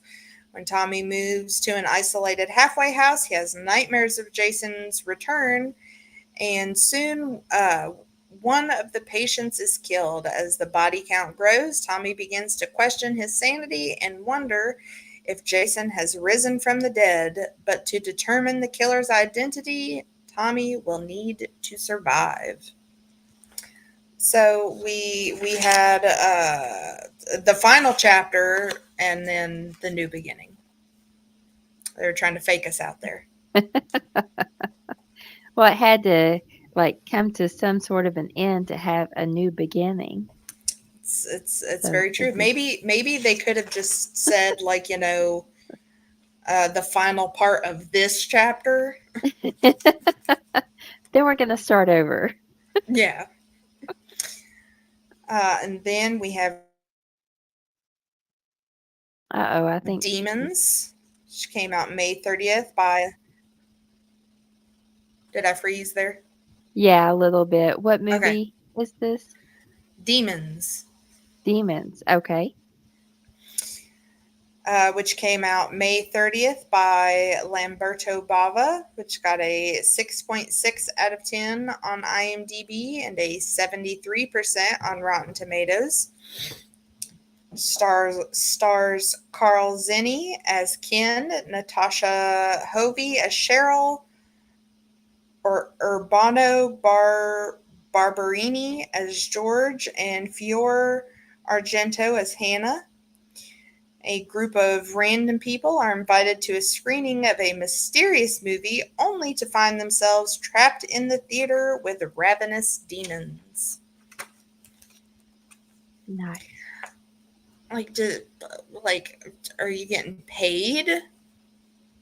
Or, like, because you can't just say, hey, come watch this random movie. Like, what were they bribed with? I don't remember Demons. That was a big one that I was told needed to be on the list if we were discussing good movies. Whatever. Mhm. But just similar to Microwave Massacre, I have questions. Like, were they offering, like, hey, you come see this, you get like free T-shirt and a coupon for Dairy Queen or something, or like, I don't know. It was 85, I guess, depending on I think when maybe the movie. so intriguing, to go see the screening of this movie. They're like, what movie? What's it going to be about? Like, it would be so intriguing. They just went.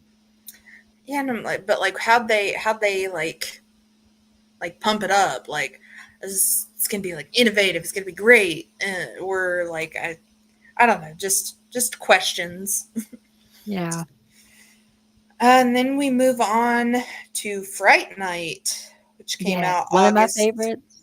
which came out August 2nd by Tom Holland, which got a 7 out of 10 on IMDb and an 83% on Rotten Tomatoes, starring Chris Sarandon, aka Prince Humperdinck, aka Jerry Doddridge, William Ragsdale as Charlie Brewster, Roddy McDowell as Peter Vincent, and Amanda Burse as Amy Peterson. Teen Charlie is a horror film junkie, so it's no surprise that when a reclusive new neighbor moves in, he becomes convinced he's a vampire. Nobody believes Charlie, but after strange events begin to occur, he has no choice but to turn to the only person who could possibly help, washed up TV vampire killer Peter Vincent. Great movie. Love it. Love it. Yep. It's fantastic. The new one is too. I have not seen the new one, but I have seen the older one, and Oh, I love David Tennant, and mm, he's in the remake. It's fantastic. You'll have to check it out. I do enjoy David Tennant. Yes. Abe And says, "You've seen Demons. It's good. Part 2 is the exact same movie. I think it even used some of the same actors." Wendell, I agree. Wendell says, "Jeepers Creepers was scary and boring." I agree it was boring, but not scary. it scared me whenever I was younger, Yeah. but like that was about, like, I'll watch it now and it's kind of like. Yeah. But we also, at the time, whenever I saw it, lived in like a really creaky old house, and I don't like anything that, like, anything in the dark freaked me out. So I happened to walk through while my parents are watching that, and the house is all dark and creaky, and I'm like, uh, uh, Just waiting nope, for it to pop out. yeah, nope, nope. I'm gonna be sitting there like that old man at the end of part two, waiting for that, waiting for him to jump out of there just to. My gosh. I Uh, love vampire movies though. So hmm Fright Night is like up there with like The Lost Boys. I love The Lost hmm Boys. And I always say like if I had a superpower, I would want to be a vampire. I can agree with that. Just what, but like what kind of vampire though? I would want to be like Interview with a Vampire. Because like there are so many kind anymore. Like I Right. kind of like the idea of like um American Horror Story Lady Gaga vampire. Yeah. That kind of So goes along with Interview with a Vampire because I want to be rich, not have to work. mhm. Like, Absolutely gorgeous, flawless skin, just yeah, yeah. So they are kind of similar with mhm. Lady Gaga and Interview with a Vampire. Well, and I mean, I think after you're alive that long, you're starting to save money because you don't really. I mean, you're not spending money on food. I love it. Yeah, I Just love vampire movies. have a nice luxurious mansion with all your workers who know exactly what's going on, but they're too scared to go work anywhere else. Right. But of course, you pay them fantastically and you treat them like family, but they are still absolutely terrified of you. Fright Night also comes with some comedy. hmm Not too much, but just enough. Great hmm movie. Now, my favorite one for the year, Return of the Living Dead, which Yeah. in the what I can only classify as older group of like the kind of campy horror movies was like the first one that I saw. Absolutely love it. Wonderful soundtrack. Which came out August 16th by Dan O'Bannon. Got a 7.3 out of 10 on IMDb and a 91% on Rotten Tomatoes. Stars James Karen as Frank, Clu Gallagher as Bert, Don Calfa as Ernie, Leanna Quigley as Trash, and Jules Shepard as Casey. When Frank shows new employee Freddie a secret military experiment in a supply warehouse, the two accidentally release a gas that reanimates corpses into flesh eating zombies. And you get Tarman. That's my favorite part. They are great movies. The opening music to that is my favorite. But yeah, out of all of them, that one's probably my favorite. James Karen as Frank is absolutely hysterical. And there's a tidbit of when you watch the DVD with like like the voiceover where they're telling you about the movie as it's playing. Mhm. Um, because Leanna Quigley in that is dancing on top of a crypt at one point and rips her pants off and has a full prosthetic crotch. Uh, uh, James Karen was like, I kept waiting for them to ask me whenever I wanted to do a nude scene. I was perfectly down to do it. And I love him as Frank. The chemistry that him and Clu Gallagher have together as Bert, I think is fantastic. James Karen is just such an idiot in that movie. It's great. Absolutely love it. Oh, there's some really good movies. And then we will end out 85 with Nightmare on Elm Street 2, Freddy's Revenge, Yes. which came out November 1st by Jack Shoulder. It's got a 5.5 out of 10 on IMDb and a 42%. What was it? I said fish. 5.5. Yep, 5.5 out of 10 and a 42% on Rotten Tomatoes. Where once again, Robert Englund as Freddy, Mark Patton as Jesse, Kim Myers as Lisa, and we get Clu Gallagher again as Ken. A teenage boy is haunted in his dreams by deceased child murderer, Freddy Krueger, who is out to possess him in order to continue his reign of terror in the real world. Love it. All Absolutely. of them. They're all great. Yep. Let's see. Also for 85, we had Attack of the Beast Creatures, The Bad Seed, The Barbaric Beast of Boggy Creek, Part 2, The Bride, Cat's Eye, Chiller, Creature, Dario Argento's World of Horror, Day of the Dead, The Doctor and the Devils, Future Kill, Hard Rock Zombies, The Hills Have Eyes Part 2, Howling 2, that's a great one, Life Force, Midnight Hour, Mr. Vampire, Murder Lust, The Mutilator, Nail Gun Massacre. Lord. Here's another one. Here's going to be another one for Chris to look into. Nudo a Selvaggio. Once Bitten, Phenomena, Reanimator, Rocktober Blood.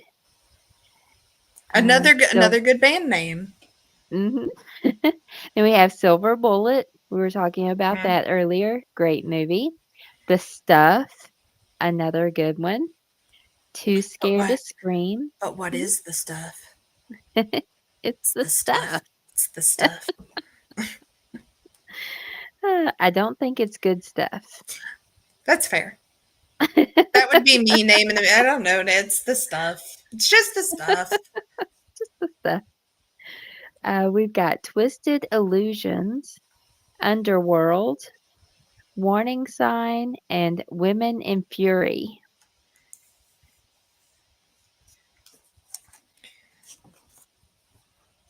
Okay, let's see. Now we're getting into 86 here. 86 was a big year for horror movies. Yes, I had to severely cut down this list. And I've got to get my phone over on some of this one. Get out of the Microwave Massacre. Oh, gosh. Okay, so we are going to start out 86 with the Aliens, which came out July 14th by James Cameron. Got an 8.4 out of 10 on IMDb and a 94% on Rotten Tomatoes. Starring Sigourney Weaver as Ellen Ripley, Bill Paxton as Private Hudson, and Lance Hendrickson as Bishop. After floating in space for 57 years, Lieutenant Ripley's shuttle is found by a deep space salvage team, and mayhem ensues. Then, not too long after that, on the 25th of July, we get Maximum Overdrive. Lord Help 'Em, which was also directed by Stephen King. It's got a 5.4 out of 10 on IMDb, a 14% on Rotten Tomatoes, The only two main parts you really need to worry about are Emilio Estevez as Bill and Laura Harrington as Brett. And Stephen King, of course, naming himself very high up at the top as Man at ATM. A group of people try to survive when machines start to come alive and become homicidal. I will say for that one, the only part that I really cared for on that one was Stephen King's part at the beginning. Honey, this ATM just called me an asshole. Just asshole, asshole, asshole, asshole, asshole across the screen. I got quite the kick out of that. I mean, iconic movie, but that's the only part on that movie that I care about. Oh, How these people weren't. I mean, I understand all of technology is affected, but can't manage to get out of this circle of trucks just going. They can't hop onto one of the trucks. Maybe do that. Just it's one of those. Like you have options, people. And then in the long saga of the 80s, we come to Friday the 13th, part 6. Jason lives. What was it? The new beginning last time, and now the new beginning, and now he lives. yep. Again. For the 6th time now, which came Oh, out August 1st by Tom McLaughlin, which got a 6 out of 10 on IMDb and a 55% on Rotten Tomatoes, which stars Tom Matthews, who was also one of the main leads in Return of the Living Dead, as Tommy, Jennifer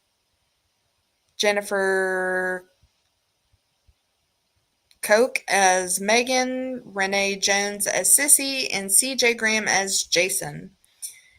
Tommy Jarvis exhumes Jason Voorhees to cremate his corpse, but inadvertently brings him back to life instead. The newly revived killer seeks revenge, and Tommy may be the only one who can stop him. I want to know how he messed this up that bad that he revived him instead of like I have questions that I need answers to. And then to end out 86, which came out August 15th, we get The Fly with old Jeffrey. yes. Which came out by David Cronenberg.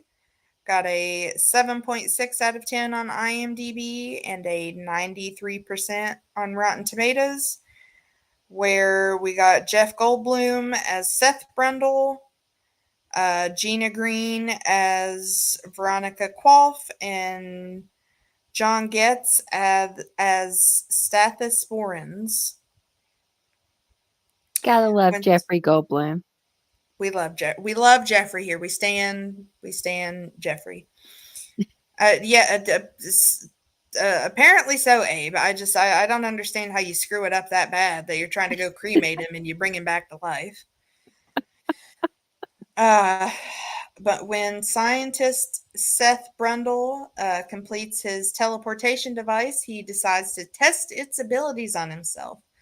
Unbeknownst to him, a housefly slips in during the process, leading to a merger of man and insect. Initially, Brundle appears to have undergone a successful teleportation, but the fly's cells began to take over his body.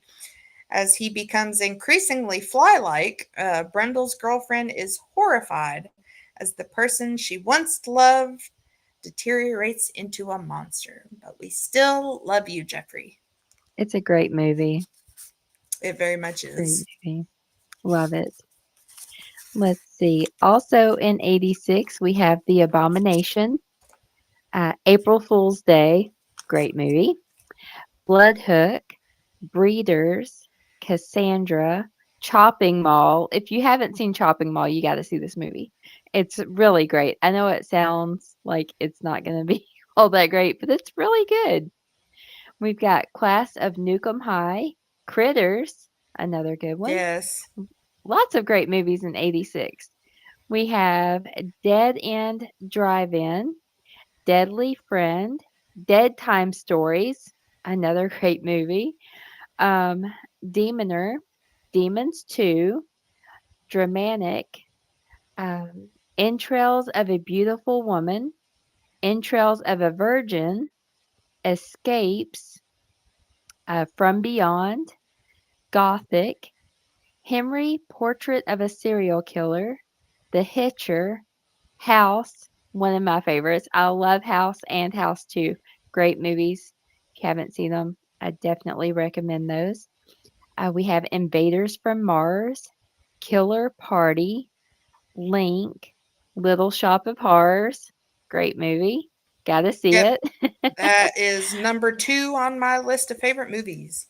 Yep. Manhunter, Maximum Overdrive, Mountaintop Motel Massacre, Necropolis, Neon Maniacs, Night of the Creeps, Night Ripper, Nightmare Weekend, Nomads, Poltergeist 2: The Other Side, Psycho 3, Rawhead Rex, Shadows Run Black, Slaughter High, Sorority House Massacre. We've got that one. Spookies, Terror at 10 Killer, Terror Vision, The Texas Chainsaw Massacre 2, The Tomb, Troll, Truth or Dare, A Critical Madness, Vamp, Vicious Lips, The Vindicator, Witchboard, great movie, and The Wrath, also another great movie. So 86 was a really great year for horror movies. Lots of great movies came out that year. I know you love Chopping Mall, Abe. It is a great movie. I have not seen Yeah. that one, but I have heard good things about it. Yeah, lots of good ones on that list. A lot of good ones for 86, and we've got a lot of good ones for 88 as well. And the 86, 87, 88. I mean, the 80s is just a all around. I do partially agree with Abe from earlier on it being like a lot of oversaturatedness, but there are still a heck of a lot of good ones. I think I So did say that wrong. It's The Wraith, Abe. the Wraith. Yeah, Wraith. Okay. Great movie, even if I pronounced it wrong. Oh well, it was still good. So we will start out 87 with Nightmare on Elm Street 3 Dream Warriors, which came out February 27th by Chuck Russell, which of course starred Robert Englund as Freddy Krueger, Heather Langenkamp as Nancy Thompson, Patricia Arquette as Kristen Parker, and Lawrence Fishburne as Max. During a hallucinatory incident, young Kristen Parker has her wrists slashed by dream-stalking monster Freddy Krueger. Her mother, mistaking the wounds for a suicide attempt, sends Kristen to a psychiatric ward where she joins a group of similarly troubled teens. One of the doctors there is Nancy Thompson, who had battled Freddy some years before. Nancy senses a potential in Kristen to rid the world of Freddy once and for all. Great movie. It's fantastic. Very much so. And then our long anticipated Evil Dead 2, Yes. which came out March 13th by Sam Raimi. It's got a 7.7 out of 10 on IMDb and an 88% on Rotten Tomatoes, where, of course, once again, we get Bruce Campbell as Ash. Dan Hicks as Jake, Denise Bixler as Linda, and Cassie DePava as Bobby Joe. Great movie. The It's second hilarious. of the second of three films in the Evil Dead series, part horror, part comedy, with Ash Williams once again battling horrifying demons at a secluded cabin in the woods. After discovering an audio tape left by a college professor that contains voices reading from the Book of the Dead, Ash's girlfriend Linda becomes possessed by evil spirits that are awakened by the voice on the tape. Ash soon discovers there is no escaping the woods. Such a great one. Oh, yeah. If you haven't seen the Evil Dead movies, they're a must watch. Yes, The absolutely. classics. That was definitely my favorite out of the three originals. Just for Ash coming into his own. Just how goofy he is. I love it. And then another classic, we have Predator, which came out June 12th by John McTiernan, which got a 7.8 out of 10 on IMDb and an 80% on Rotten Tomatoes, which, of course, stars Arnold as Dutch, Carl Weathers as Dylan, Kevin Peter Hall as the Predator, and Sonny Landham as Billy. Dutch, a soldier of fortune, is hired by the U.S. government to secretly rescue a group of politicians trapped in Guatemala. But when Dutch and his team, which includes weapons expert Blaine and CIA agent George, land in Central America, something is wrong. After finding a string of dead bodies, the crew discovers they are being hunted by a brutal creature with superhuman strength and the ability to disappear into its surroundings. So Great movie. another classic. Yeah. Great movie. And then another one we have been looking forward to here, which came out July 31st, is The Lost Boys by Joel Schumacher. It's got a 7.2 out of 10 on IMDb and a 75% on Rotten Tomatoes, which stars Corey Haim as Sam Emerson, good old Kiefer Sutherland as David, Jason Patric as Michael, and Corey Feldman as Edgar. This is definitely one of my favorites. Gotta love Kiefer Sutherland. Oh, yeah. Teenage brothers Michael and Sam move with their mother to a small town in Northern California, while the younger Sam meets a pair of kindred spirits and geeky comic book nerds Edward and Alan. The angst-ridden Michael soon falls for Star, who turns out to be enthralled to David, leader of a local gang of vampires. Sam and his new friends must save Michael and Star from the undead. And this is one that I went and actively had to go seek because it was also not on the list of all the other ones, and I had to. It still does qualify as horror. I was just surprised / upset not to see it on the other list, but Ooh, I had to add the Monster Squad on there. oh. Yeah, well, I thought you were talking about the Lost Boys. I was like, what? Yeah, no, Lost Boys was all over everything. But I'll look at several different lists to compile my choices before kind of narrowing them down. And I was like, nobody's putting the Monster Squad on here anywhere. And I was like, well, wait a minute. Are they still technically labeling that as horror? And I was like, yeah, it's labeled as horror, but why isn't it on there? That's weird. So It's on that my list. I have. I went and had to go look it up. I was just Huh, surprised it wasn't on there.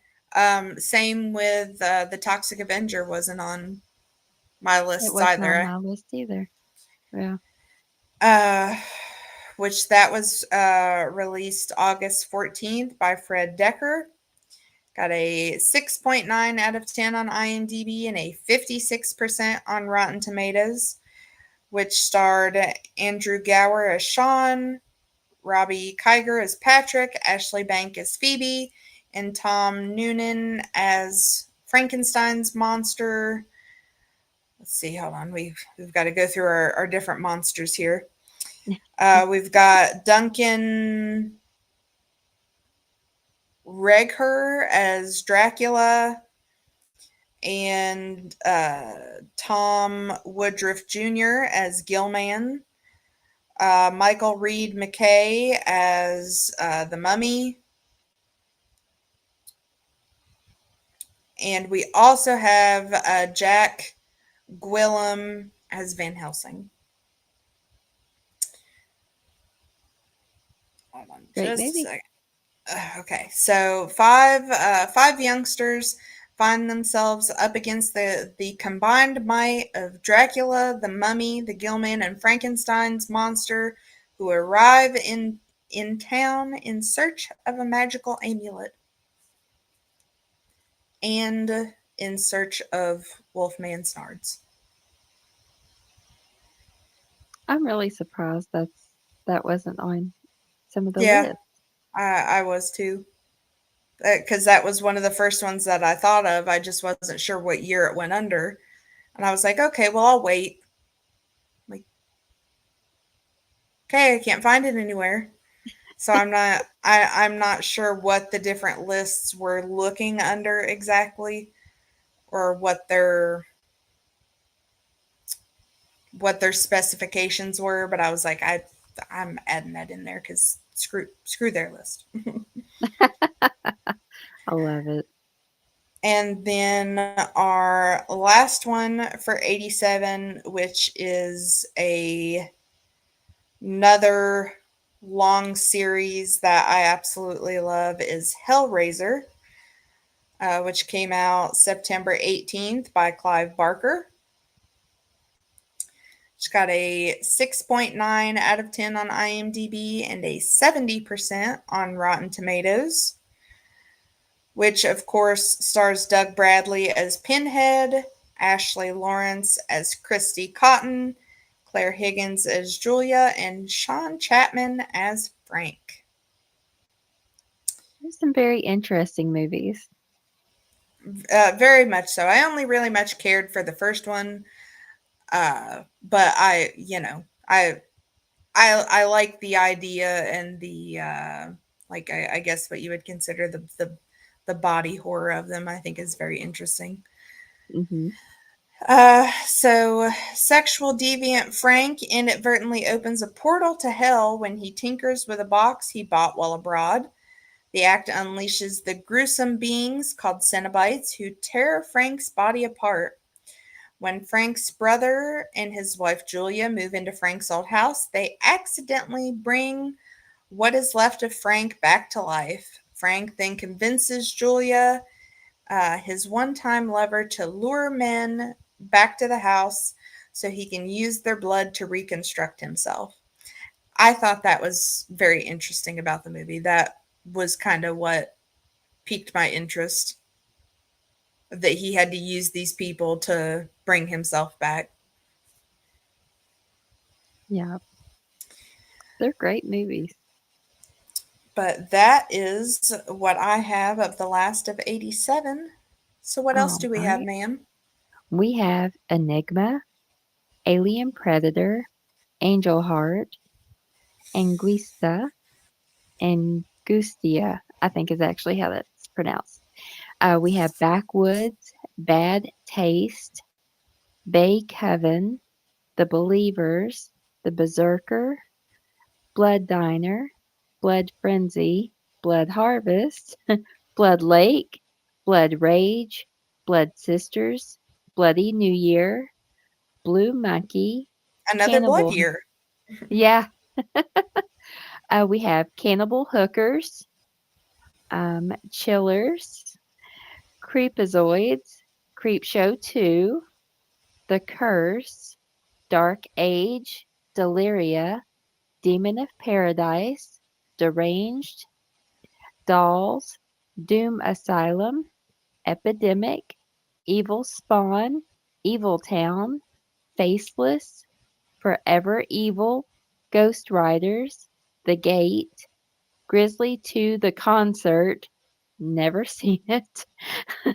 Like, that sounds interesting. We have Hello Mary Lou Prom Night 2, fantastic movie. Yes. Yep. We have The Hidden, Howling 3. The Howling movies are fantastic. House 2, love House 2. I'm not even sure. I think I almost like House 2 more than House. They're just great movies. We have It's Alive 3, Island of the Alive, Jack's Back, Jaws the Revenge. Gotta love all the Jaws movies. Yep. Um, Killer Workout, Killing Birds, Raptors. We've got Killing Spree, The Kindred, The Lamp, Lucifer, Mind Killer, Monster in the Closet, Moon and Scorpio, Munchies, great movie. And no, it's not what we get after 10 p.m. or, around 4:20. My Best Friend is a Vampire, Near Dark, Necromantic, Night Flyers, Night Screams, Night Vision, The Offspring, Open House, Opera, Out of the Dark, Prince of Darkness, Prison, Psychos in Love. I thought that sounded pretty interesting. Also, this one, Redneck Zombies. I'm Didn't you like, just watch that one not too long ago? Or somebody mentioned that one. I Maybe can't it was remember. It somebody mentioned that one. made me think of Dell and Tucker again. It's possible. We have Retribution, Return to Horror High, A Return to Salem's Lot, Rock and Roll Nightmare, Scared Stiff, Shallow Grave, Silent Night, Deadly Night Part 2, Slaughterhouse, Slumber Party Massacre 2, Spectre, The Stay Awake, The Stepfather, Street Trash, Summer Camp Nightmare, Terror Night, Twisted Nightmare, Until Death, Video Dead. I think I've seen that one. Zombie Death House, Zombie High, and Zombie Nightmare. So a lot of blood and zombies. Gotcha. Yes. A lot of, what was it? Evils? A lot of blood and evil and death. Yeah. Blood Diner, Blood Frenzy, Blood Harvest, Blood Lake. Like, All right, come on, guys. We need a yeah. new. Do we need to stop there for tonight? We certainly can, because I know we've Yeah. got quite a bit for 88 and a Yes. good bit for 89. 88 is going to take a minute. All right, yeah. We can add that on to the beginning of the 90s. Yep. So in 2 weeks, we will start with 1988 and go through to the beginning of the 90s. Because Maybe, well, I have a feeling we'll make it partially through the 90s because yeah, the it's 90s is going to be a doozy. yeah, we're gonna get a lot of movies for the 90s and a lot of things we want to talk about in the Yeah, 90s. yeah, yeah, most definitely. So many great movies. They get better and better um, as we get through the end of the 80s into the early 90s. And And then I feel like it kind of takes a nosedive once we get past the 90s, but Yeah. Even the later 90s, it's like, yeah. Yeah, all right. We can stop now. yep. But thanks everybody for hanging out with us tonight and telling us all about um, what you like and everything, and jump in there anytime. We like to hear Absolutely. what your favorite movies are and everything, and what you liked and didn't like.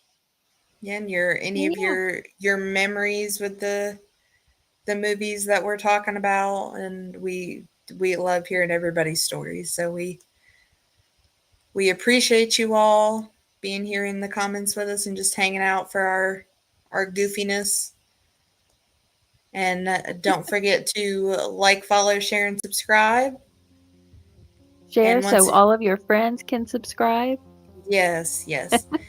And another thank you to Ross at Yerg's Radio and Rainbow Radio. Uh, what was the other one? WZQR Pine Island and Right Talk. And yes, thank you, thank you, thank you. And we will see you all again very soon. Have a great night.